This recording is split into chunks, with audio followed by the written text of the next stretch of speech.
पुष्पदंत गुरुवर से मिला है संयम का उपहार। पुष्पदंत गुरुवर से मिला है संयम का उपहार। ऐसे प्रमुख गुरु चरणों में वंदन बारंबार। आया है महामहोत्सव रजत दीक्षा का उत्सव। आया है महामहोत्सव रजत दीक्षा का उत्सव।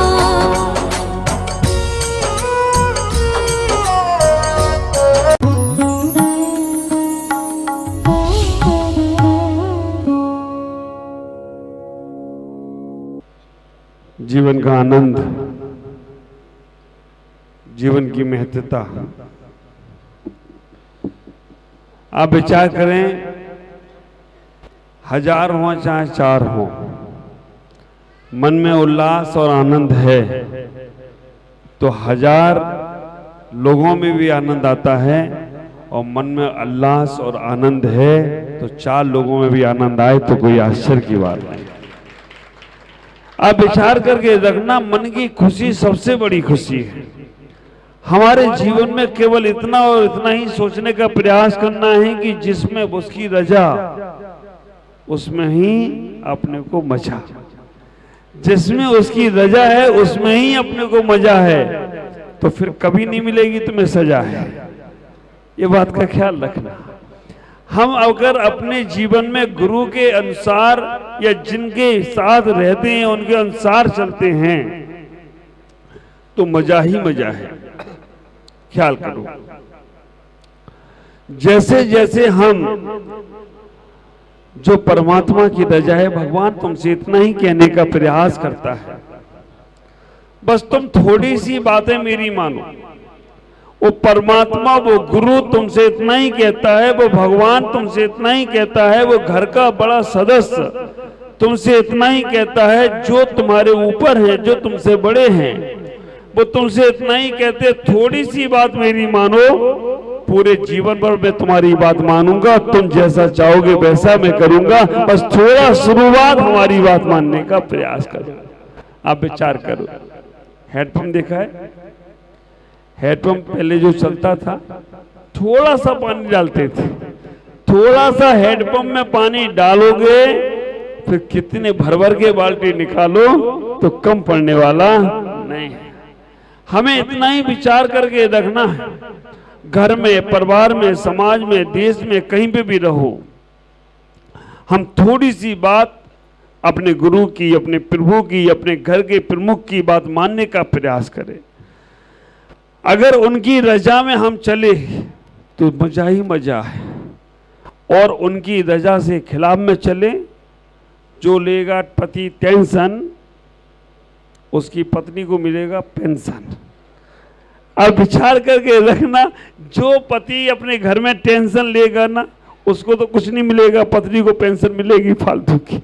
इसलिए टेंशन लेने का जमाना नहीं है। हमें इतना ही विचार करना है कैसे अपने जीवन में आनंद से भरकर जीना है, कैसे छोटी छोटी सी चीजें हमारे जीवन में हमें बहुत कुछ देने का प्रयास करती है। हमें थोड़ी सी बातें उस भगवान की, उस गुरु की, उस प्रभु की मानने का प्रयास करना है। हमारे जीवन में आनंद ही आनंद बरसेगा।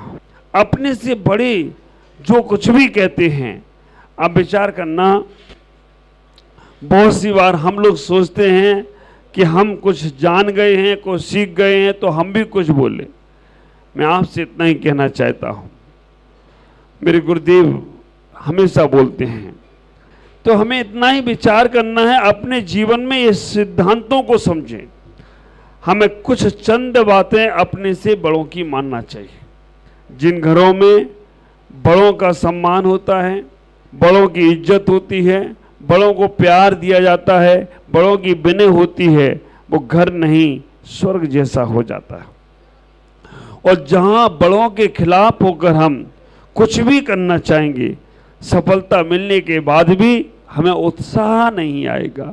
ख्याल करो, अपने जीवन में छोटे छोटे से सूत्रों को उतारने का प्रयास करो। कहाँ, जब मैं पहले यहाँ 2001 में आया था, आप विचार करना, तभी सावन आता था और ये आता था तो काले बादल भी आते थे, तो हम लोग एक ही डायलॉग मारते थे, आया सावन झूम कर। आप विचार करके रखना, आया सावन झूम कर, क्योंकि बिहार कराने आते थे वो काले काले बादल भी आते थे। तो विचार करो, कहाँ तब सोचा भी नहीं होगा। और ये कलकत्ता का पहला इतिहास है कि कोई संत आपके घरों में रुक रहा है, आपके घरों को मंदिर बनाने का प्रयास कर रहा है। नहीं तो दुर्लभ है संतों के चरण पढ़ना। जोराट वाले बैठे हैं, पूछ लो इनसे। इतनी प्रभावना हुई जोराट में, द्वारा प्रार्थना का मौका ही नहीं मिला। ये घर में नहीं जा सकती। अभी मैं यही ऊपर बता रहा था कि नागालैंड में और आसाम में आप चले जाओ, वहां पर एक घर में जाने के लिए भी हमें पैरों में रखने के लिए भी तरसना पड़ता है। आप लोग बहुत अच्छे हैं, बंगाल में हैं, कलकत्ता में हैं, कम से कम आपको आपके घरों में साधु के दर्शन तो मिल रहे हैं, आपको आपके घरों में साधु के चरण मिल रहे हैं और आहार कराने का मौका मिल रहा हो तो कोई आश्चर्य की बात नहीं। श्याम बाजार का वास्तव में बहुत पुण्य है। अगर ये चातुर्मास और कहीं हो जाता तो आप श्याम बाजार में बेलगछी के पास रह जाते और कहीं नहीं होता। ये अनंत भाई, संजय भाई हमें श्याम बाजार ले आए ना, तो आज घर घर मंदिर बन गया हो तो कोई आश्चर्य की बात नहीं। बाकी के लोग तरस रहे, अब ले सीपल डोल रहे, महाराज मेरा घर बड़े बाजार में है, महाराज मेरा घर रास्ते में है। घर रखो ना, हम तुम्हारा लेने थोड़ी आ रहे हैं, रखो संभाल के अपने अपने घर, ख्याल करो। ऐसे ही हमें अपने पुण्य को जोड़ते रहना चाहिए। हमारे पुण्य ऐसे ही बढ़ते बढ़ते जाएंगे तो हमारा और बहुत जीवन आनंद होगा। श्याम बाजार की समाज बहुत सौभाग्यशाली और पुण्यशाली है। पूरे कलकत्ता में इतना सुंदर मंदिर कोई कॉलोनी में नहीं है जो श्याम बाजार के पास बेलगछिया में। बाकी के कॉलोनियों में जाओ तो उनके मंदिर उतनी जगह में हैं, वहां पे भी माराधारी पड़ी हुई है। आप तो बिंदास, पूरी कलकत्ता की समाज भी अगर बेलगछिया समाज आए तो कोई आश्चर्य की बात नहीं है। और ये तुम्हारे पुराने पुराने भवन, मैं तो अभी बैठे बैठे सोच रहा था जोर से बोलूं कि नहीं बोलूं। अब विचार करके रखना, लेकिन कुछ होने वाला नहीं है। अब इतना ही विचार करो, ये पुरानी हवेलियां, छोटे से कमरे में आप अपना गुजर बसर कर लेते हो।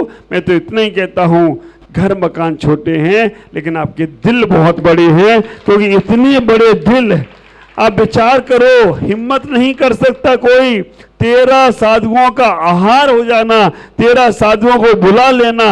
ये छोटे छोटे से घरों में दिल कितने बड़े हैं। साधु को ही नहीं, समाज को भी बुलाकर उनका भी सम्मान करना, उनका भी पूरी व्यवस्था समान। ऐसा ही होता है जब दिल में आस्था होती है, दिल में प्यास होता है, दिल में गहरी आस्थाएं, समर्पणता का भाव होता है ना। और अब तुम्हें मिल गए भोले बाबा, कहीं भी बैठा दो उन्हें, सब चलता है। इसलिए आप विचार करना, बस मन में उत्साह रखो, उल्लास रखो, मन में श्रद्धाओं के भाव रखो। एक घर, एक परिवार जहां पर ऐसा मन इनके बंदे आ गया कि हमें महाराज को लाना ही लाना है। मैं सोच रहा था, मैंने कई परीक्षा ली, टल जाए टल जाए टल जाए, लेकिन टला नहीं, अड़ा रहा और अड़ा रहा तो आज ये कार्य बहुत अच्छे से हो गया। मैं आप सबसे इतना ही कहूँ कि अपने घर को मंदिर बनाना है तो कोई गुरु से जरूर जुड़ो, क्योंकि मंदिर को मंदिर तो हमने बहुत बार बनाया, लेकिन घर को मंदिर बनाने का कार्य गुरु ही कर सकते हैं। क्योंकि भगवान तुम्हारे घर नहीं आते हैं, चलते फिरते गुरु तुम्हारे घर पहुंचते हैं। तो चलते फिरते गुरु से जुड़ गई तो तुम्हारा घर जरूर मंदिर बनेगा। क्योंकि चलते फिरते गुरु, चलते फिरते भगवान, चलते फिरते तीर्थ, उनका जब आहार कराते हो आप अपने घर में, ख्याल करो, याद करो उन आदिनाथ को जिनके लिए बड़े बड़े राजा महाराजा तरसते रहे। मैं तो अक्सर ये बात कहता हूं, आदिनाथ जब निकलते हैं अपनी गोचरी के लिए, अपने आहारचर्या के लिए, कहां हस्तिनापुर और कहां अयोध्या।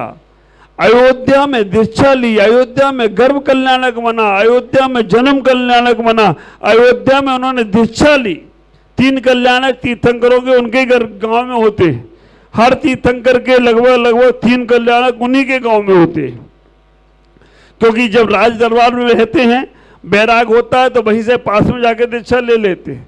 आजकल के साधुओं की तरह नहीं अलग अलग दीक्षा लेते हो, वैसे वो तीर्थंकर की जहाँ पर जन्म होता है वहीं दीक्षा होती है।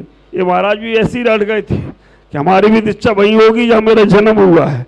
हम नहीं, चलो जहाँ तुम्हारा जन्म हुआ वही तुम्हें जन्म जैसे ही बना देते हैं। तो इनकी भी दीक्षा इटावा में ही हुई, गर्भ भी इटावा में, जन्म भी इटावा में और दीक्षा भी इटावा में। अब केवल ज्ञान कब होगा मालूम नहीं मुझे, तो आप विचार करके रखना, इतना ही सोचो। आदिनाथ ने अयोध्या में दीक्षा ली, अयोध्या से आहार करने के लिए निकलते हैं। पूरे अयोध्या में जहां भरत चक्रवर्ती भी उनका बेटा वो भी पड़घान कर रहा है, आप ख्याल करके रखो। बड़े बड़े राजा महाराजा पड़घान करते रहे, बड़े बड़े मुकुटबंद राजाओं ने उन्हें पड़घान किया, लेकिन आदिनाथ राजा श्रेयांश के घर चले गए हो तो कोई आश्चर्य की बात नहीं। भगवान महावीर को जब पालना के लिए निकले खूब उन्हें बुलाया गया। भगवान महावीर चंदन बाला के द्वार चले गए हो तो कोई आश्चर्य की बात नहीं। भगवान राम को वनवास में सबने बुलाया, वो सबरी के यहाँ चले गए हो तो कोई बात नहीं। और प्रमुख सागर को सबने बुलाया, वो यहाँ आ गया हो। प्रमुख सागर जी सावन कीर्ति के घर, अरुणा बहन के घर आ गए हो तो कोई आश्चर्य की बात नहीं है। विचार करके रखना, शरीर तो मना करता है बेटा आराम करो कहीं नहीं जाना, लेकिन तुम लोगों की भक्ति कहता है बेटा हर घर में जाना, क्योंकि इनके घर को मंदिर बनाना है। 25 साल बाद आना हुआ है, 25 साल तक लोगों ने भक्ति की है, तो इस बार कोई घर चूकना नहीं चाहिए। आप इतना ही विचार करो, इतना ही सोचो, इतना ही जीवन में समझने का प्रयास करो। हमें अपने पुण्य निस्वार्थ बढ़ाते रहना चाहिए, कभी पुण्यशालियों से ईर्ष्या नहीं करना। अगर आप किसी पुण्यवान से ईर्ष्या करते हो तो आपका पुण्य घटेगा, और आप पुण्यशाली की अनुमोदना करते हो। अब बधाई दे के जाना इस परिवार को कि आपकी वजह से महाराज मेरे श्याम बाजार में रुक गए हैं, और श्याम बाजार में ऐसा रौनक, ये तो गनीमत है कि ये देखो चारों तरफ दीवारें नहीं, चारों तरफ अलग ही माहौल, और ऊपर वो हमारी एक माँ बैठी है जो बंगाली समाज की है, वो कितनी भक्ति, शंख बजाया उसने, पूरी भक्ति पूजा, पूरा परिवार, कहाँ उसे मौका मिलता। और ये तो गनीमत है, यहाँ कल को अगर सड़क पर बैठा दे तो सड़क वाले भी लाभ रहे होते तो कोई आश्चर्य की बात नहीं थी। तो ऐसा भाव, तो इस परिवार की अनुमोदना करना, इन्होंने ऐसा पुण्य कमाया, मन में ये भाव नहीं लाया हाँ महाराज तो वहीं जाएंगे, ये भाव लाते ही तुम्हारा पुण्य तुम्हारा कम होगा, ना उनको फर्क पड़ेगा ना हमको, क्योंकि जहां ईर्ष्या है वहां ईर्ष्या से ईश्वर गो हो जाता है। ख्याल करो, हम अगर ज्ञानी की अनुमोदना करते हैं तो हमारा ज्ञान बढ़ता है, हम अगर पुण्यशाली की अनुमोदना करते हैं तो हमारा पुण्य बढ़ता है, अगर हम धर्मात्मा की अनुमोदना करते हैं तो हमारा धर्म बढ़ता है, अगर हम वृत्ति त्यागी की अनुमोदना करते हैं तो हमारा व्रत संयम त्याग बढ़ता है, और अगर हम पापी की अनुमोदना करते हैं तो क्या बढ़ेगा? पाप बढ़ेगा। ख्याल करके रखना, आप विचार करना, प्याज खाकर कभी तुम्हें केसर की खुशबू आने वाली नहीं है, डकार भी तुम्हें वैसी भी आएगी, और भी कुछ आएगा तो वैसे ही आएगा। प्याज खाने वाले को केसर की खुशबू आने वाली नहीं है, इसलिए हमें केसर की अगर खुशबू लेना है तो केसर की संगति पढ़ना पड़ेगी।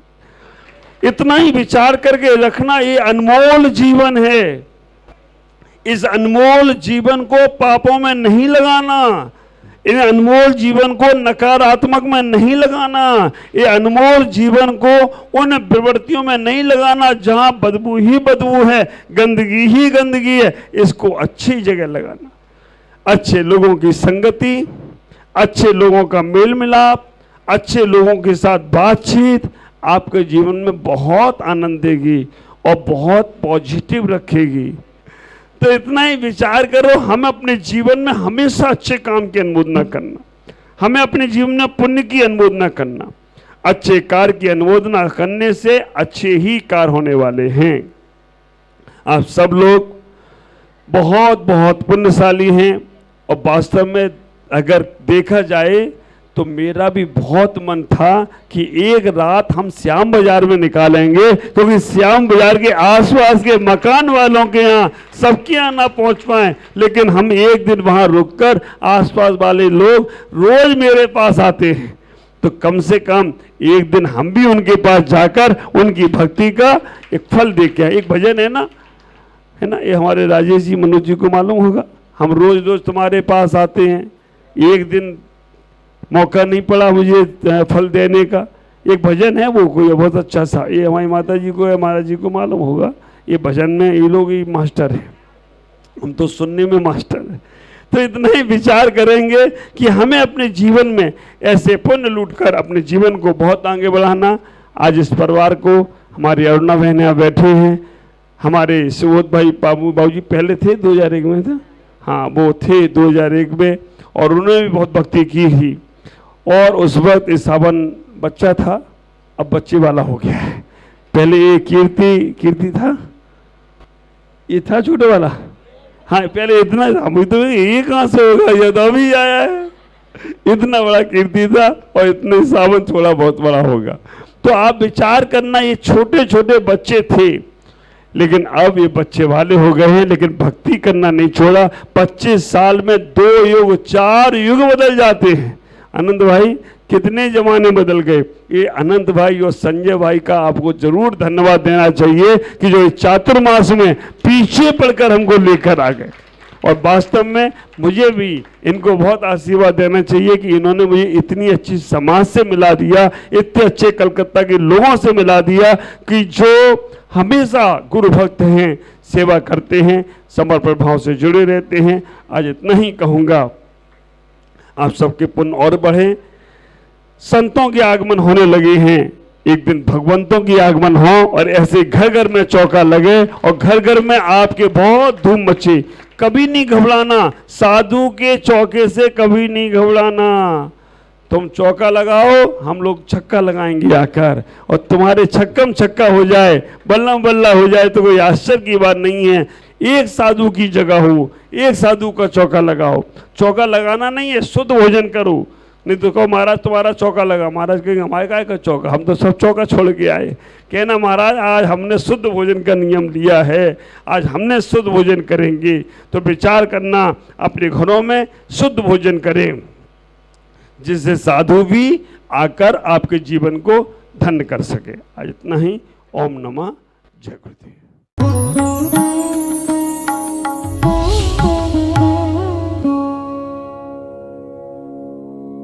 ज्ञान एवं संस्कार का अद्वितीय संगम, मुनि प्रमुख सागर जैन पब्लिक स्कूल उत्तर प्रदेश प्रांत के जिला इटावा की पुण्य भूमि कुनेरा में परम पूज्य पुष्पगिरी तीर्थ प्रणेता आचार्य श्री 108 पुष्पदंत सागर जी महाराज के मंगल आशीर्वाद एवं परम पूज्य भारत गौरव आचार्य श्री 108 प्रमुख सागर जी महाराज की पावन प्रेरणा से स्थापित मुनि प्रमुख सागर जैन पब्लिक स्कूल, जहां भावी पीढ़ी को न केवल लौकिक शिक्षा प्रदान की जा रही है, बल्कि भारतीय संस्कृति और उत्तम संस्कार भी प्रदान किए जा रहे हैं। यही शिक्षा समाज में जागरूकता, नैतिकता और समता का भाव जागृत कर रही है, तो वहीं ये संस्थान भविष्य का मार्गदर्शक बनकर एक सशक्त समाज के निर्माण में सहायक सिद्ध हो रहा है। इसके अलावा कक्षा 8वीं तक की शिक्षा प्रदान करने वाले इस स्कूल में पूज्य गुरुवर की अनुमति से अब कक्षा 12वीं तक के विद्यार्थी भी लाभान्वित हो सकेंगे।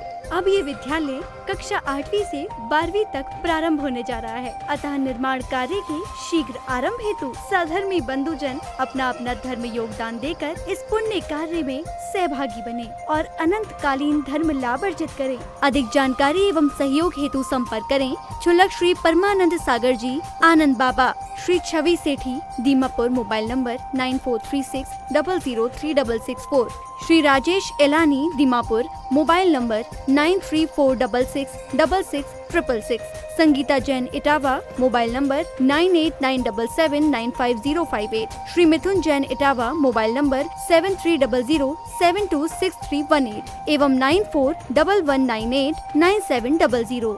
बैंक डिटेल्स, बैंक का नाम बंधन बैंक, खाता संख्या 10220004832568, IFSC कोड BDBL 0002-101। खाता नाम श्री दिगंबर जैन आचार्य प्रमुख सागर सेवा ट्रस्ट।